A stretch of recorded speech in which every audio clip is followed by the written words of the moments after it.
Сите нели да наоѓаме изговор во тоа дека се помалку се има време, работата, обврските, часови по англиски, часови по клавир, часови по не знам што, по спорт, по ова, по она, и најмалку се имаме време за буквално да се седне и да се разговара во рамки на семејството. Но дали тоа е вистинскиот изговор за тоа дека на тој начин треба да се одвиваат работите?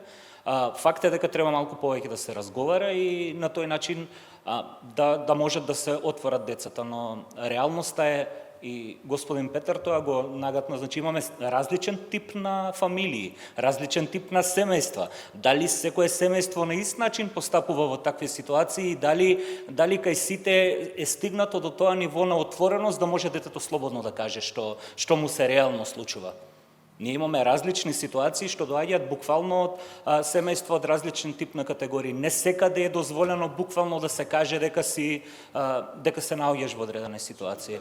Можеби општеството како целина треба да најде механизам да поработи во самата клетка на семејството првенствено и од таму да почне од внатре